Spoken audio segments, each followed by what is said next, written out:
हाय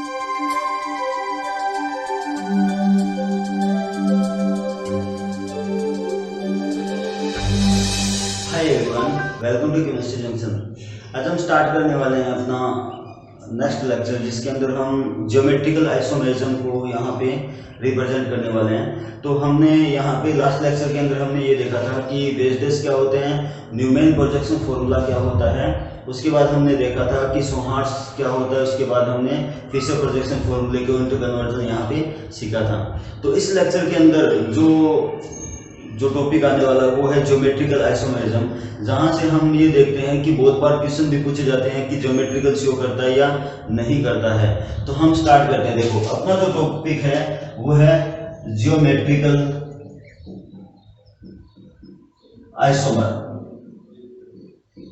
geometrical isomer का मतलब होता है ज्यामिति समावेता।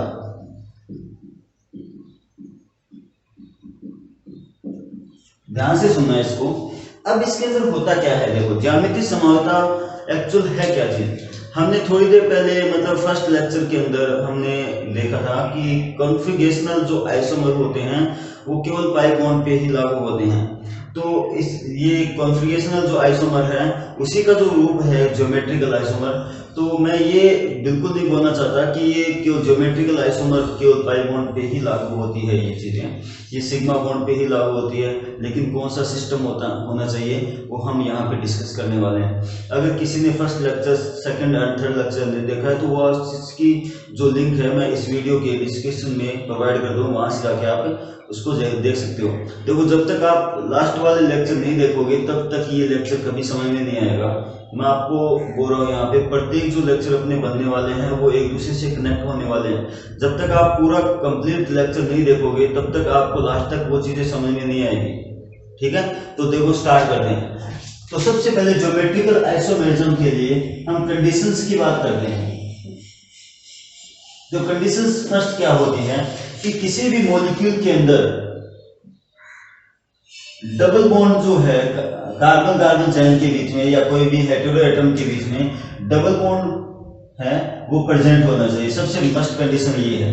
ठीक है, सेकंड नंबर जो कंडीशन आती है अपनी वो क्या होती है, ध्यान से देखना।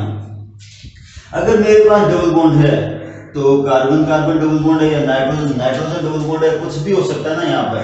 तो अब देखो, ये कार्बन की दो जो वैलेंसी है, दोनों कार्बन पे जो दो वैलेंसी जो फ्री है यहाँ पर सिंगल बॉन्ड के द्वारा जो प्रेजेंट है यहाँ पर ये वैलेंसी, अगर इस पे डिफरेंट प्रकार के एटम अगर प्रेजेंट है ए बी, तो ये ज्योमेट्रिकल आइसोमेरिज्म शो करता है। ठीक है ना। अगर यहाँ पे कार्बन की दो वैलेंसी पर ए बी या एक्स और एक्स यानी समान आ गए यहाँ पर, और यहाँ पे अगर मैं समान कर देता हूं ए, तो ध्यान से सुनना इधर कि पूरी ज्योमेट्रिकल आइसोमेरिज्म में आपको कोई समझाएगा नहीं, लेकिन सबसे मस्ट कंडीशन ज्योमेट्रिकल आइसोमेरिज्म को अगर सीखनी है आपको तो ये सबसे ज्यादा इंपॉर्टेंट कंडीशन है ये। इसके अलावा आपको कुछ सीखने की आवश्यकता भी नहीं है। ये अगर पॉइंट आपको याद हो गया तो ये मान के चलना, ज्योमेट्रिकल आइसोमेरिज्म शो करना या आपको कोई भी एग्जांपल अगर आपको देगा कि इसमें कितने जीआई प्रेजेंट है कितने नहीं है, तो आप इसको आराम से निकाल सकते हो। ठीक है, तो इसको ध्यान से देखना। अगर कार्बन की दोनों वैलेंसी पर डिफरेंट प्रकार के एटम प्रेजेंट है, डिफरेंट अगर एटम प्रेजेंट है तो ज्योमेट्रिकल आइसोमेरिज्म शो करता है। अगर समान एटम प्रेजेंट है तो ज्योमेट्रिकल आइसोमेरिज्म शो नहीं करता है। कुछ स्टूडेंट क्या करते हैं, देखो इधर मैंने लिखा ए, मैंने लिखा बी, मैंने लिखा ए, मैंने लिखा बी। तो कुछ स्टूडेंट गलती क्या करते हैं वो देखना। कुछ स्टूडेंट गलती क्या करते हैं, सर ये ज्योमेट्रिकल आइसोमेरिज्म शो नहीं करता है। देखो ध्यान से देखना इस चीज को। अरे कैसे नहीं करता है, मैंने इस कार्बन की वैलेंसी पे देखा है, मैंने इस कार्बन पे दो वैलेंसी जो फ्री है, यहाँ पे डिफरेंट एटम होने चाहिए, यहाँ पे भी डिफरेंट है, तो ज्योमेट्रिकल आइसोमेरिज्म क्या होगा, शो करेगा 100%। लेकिन स्टूडेंट क्या करते हैं, इस कार्बन पे देखते हैं ए, इस कार्बन पे देखते हैं ए, तो यहाँ पे ज्योमेट्रिकल नहीं देता है। अरे यहाँ पे मैंने ये नहीं बोला है, इस कार्बन पे दोनों वैलेंस जो है वो होनी चाहिए आपकी डिफरेंट एटम। अगर दोनों डिफरेंट है तो ज्योमेट्रिकल शो करता है, विदाउट नहीं करता है। तो यहाँ पे ये मत देखना कभी भी, ये देखने का नजरिया नहीं होना चाहिए किसी भी एटम को। आप ये मत देखना कि कार्बन इस पे डिफरेंट है और इस पे भी ये समान है, इन दोनों समान है, ज्योमेट्रिकल नहीं देगा। यहाँ पे देखना है इस कार्बन पे डिफरेंट है, इस कार्बन पे ज्योमेट्रिकल शो करता है। तो ये गलती कभी मत करना, ठीक है। तो थर्ड नंबर जो कंडीशन है वो इसको ध्यान से देखना, थर्ड नंबर कंडीशन को।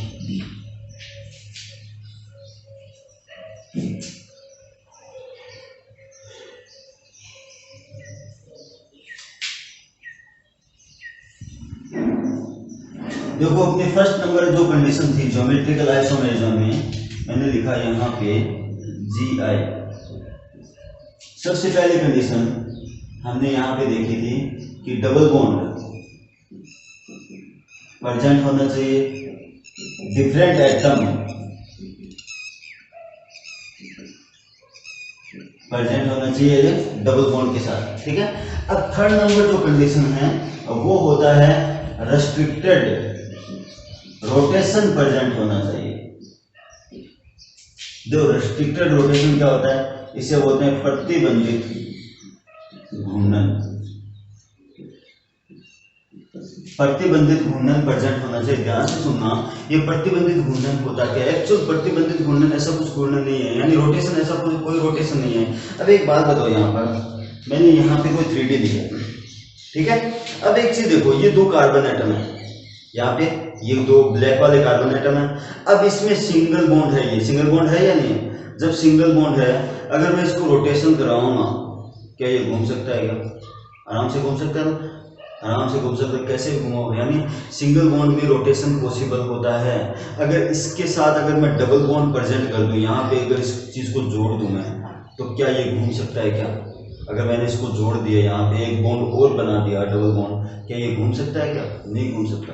यानी जब डबल बॉन्ड में यहाँ पर कोई सिंगल बॉन्ड में अगर कोई घूर्णन पर जो रोटेशन हो रहा था उस पर अगर कोई प्रतिबंध लग जाता है तो इसे बोलते हैं रेस्ट्रिक्टेड रोटेशन।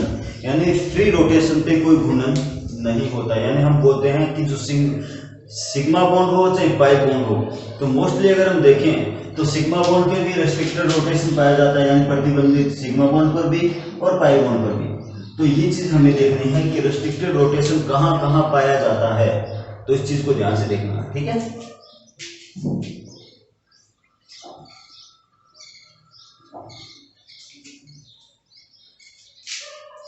सबसे पहले अगर हम बात करते हैं रेस्ट्रिक्टेड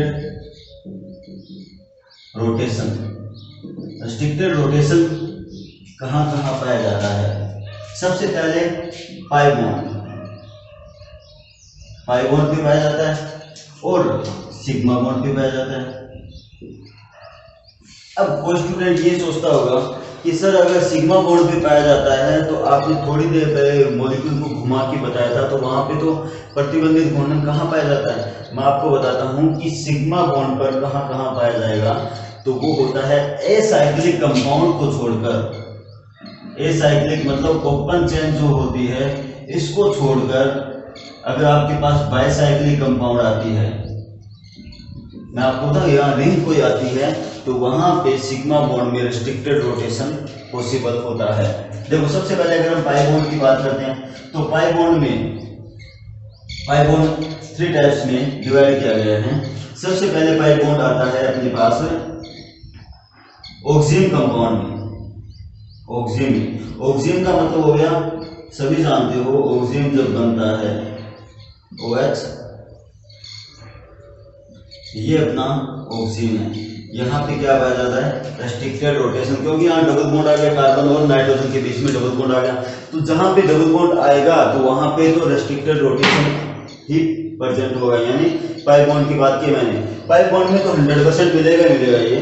सिग्मा बॉन्ड अपना यूनिक है, उस चीज को हम समझेंगे, ठीक है। सेकेंड नंबर एल्कीन में प्रेजेंट होगा रेस्ट्रिक्टेड रोटेशन। ध्यान से देखना, बहुत सारे ऐसे टीचर होते हैं जो अलग से परिभाषा लगाते हैं प्रतिबंधित घूर्णन, अरे ऐसा कोई घूर्णन नहीं होता। जो फ्री रोटेशन जो हो रहा है सिग्मा बॉन्ड पर, उस पे रोटेशन होना बंद हो जाता है, तो उसे बोलते हैं, कोई रोटेशन पे अगर बैन लग जाता है तो उसे बोलते हैं रेस्ट्रिक्टेड रोटेशन या प्रतिबंधित घूर्णन। ठीक है, तो देखो एल्कीन को हम वापस डिवाइड करते हैं 3 पार्ट्स में। सबसे पहला पार्ट आता है आइसोलेटेड डबल बॉन्ड। ठीक है ना, आइसोलेटेड डबल बॉन्ड क्या होते हैं? फॉर एग्जांपल मैंने दिया 1 नंबर, 2 नंबर, 3, 4, 5, 6 नंबर कार्बन को चेन लिए मैंने। अब 6 नंबर कार्बन चेन में मैंने क्या किया? डबल बॉन्ड यहां बनाया, यहां पर देखो, इधर मैं एग्जांपल यहां लिख देता हूं।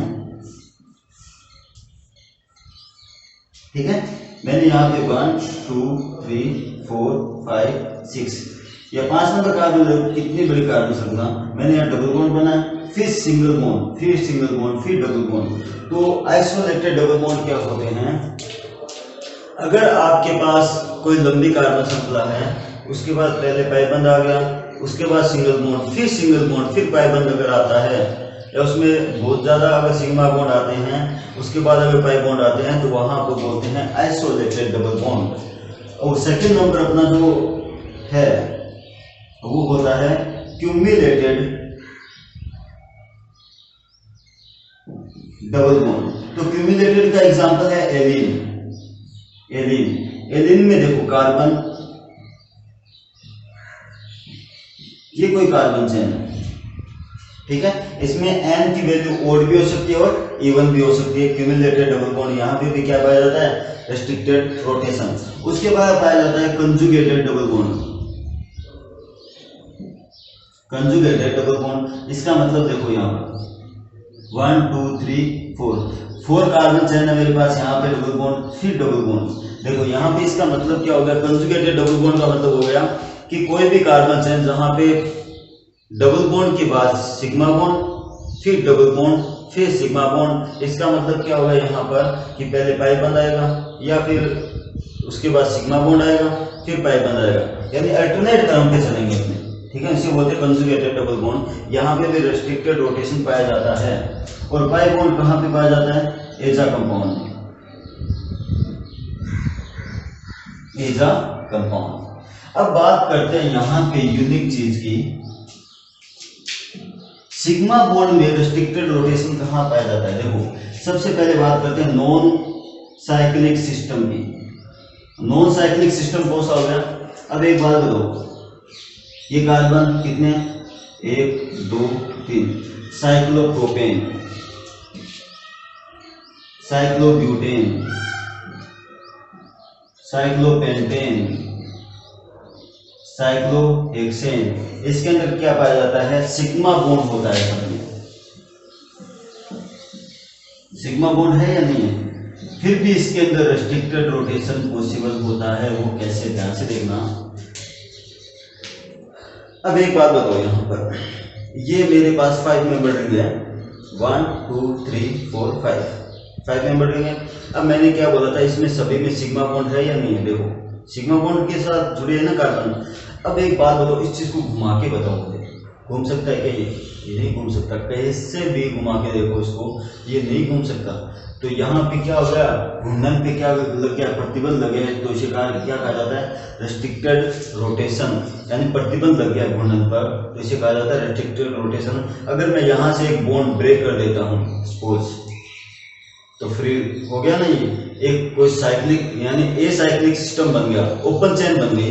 तो यहाँ पे रोटेशन आप कैसे भी करवा सकते हो, इस चीज को करवा सकते हो ना रोटेशन। तो इससे कोई फर्क नहीं। देखो मैंने क्या बोला था थोड़ी देर पहले, अगर ये सिस्टम बंधा हुआ है किसी भी एटम के साथ, है ना, तो अगर ये सिस्टम किसी एटम के साथ जुड़ा हुआ है, साइक्लिक मेंबर रिंग बनाता है, तो ये मान के चलना वहां पे सिग्मा बॉन्ड भी है और रेस्ट्रिक्टेड रोटेशन भी पॉसिबल होता है। ठीक है, जस्ट लाइक साइक्लोपेंटेन, साइक्लोब्यूटेन, ये सब क्या होते हैं? आपके सिग्मा बॉन्ड प्रेजेंट होता है, फिर भी रेस्ट्रिक्टेड रोटेशन इसमें पाया जाता है। इसी ओपन चेन को अगर हम ओपन करके छोड़ देते हैं, तो यहाँ पे कोई रेस्ट्रिक्टेड रोटेशन पॉसिबल ही नहीं होता है। ठीक है ना। अगला इसमें क्या आता है, सेकंड नंबर पे आता है आपके बाइसाइक्लिक सिस्टम।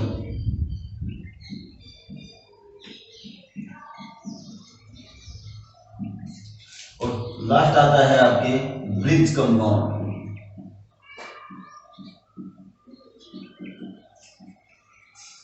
ब्रिज कंपाउंड, ठीक है। बाइसाइक्लिक का मतलब हो गया जब एक रिंग यहां पर है तो दूसरी इसके साथ और अटैच कर दो, ये होता है बाइसाइक्लिक सिस्टम, ठीक है। ब्रिज क्या होता है, इस टाइप का होता है ब्रिज सिस्टम, यानी एक पिरामिड बना हुआ है सिस्टम पे। तो बाइसाइक्लिक सिस्टम आप कितने मेंबर रिंग यहाँ पे शिफ्ट करो, ये हो गया अपने बाइसाइक्लिक सिस्टम। अब इसके अंदर देखो सिग्मा बॉन्ड और कहां पाया जाता है वो देखना है।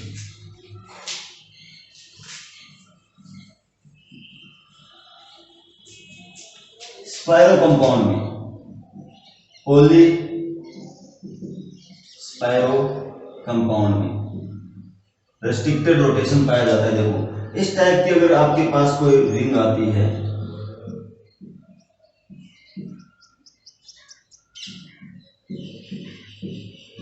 एन नंबर ऑफ रिंग, कुछ भी हो सकता है ना यहाँ पे, तो इस टाइप की अगर रिंग आती है तो इसे बोलते हैं पॉली स्पाइरो कंपाउंड। इसमें सिग्मा बॉन्ड प्रेजेंट है यहाँ पर, फिर भी यहाँ पे फ्री रोटेशन पॉसिबल नहीं होता है, वो देखना इधर।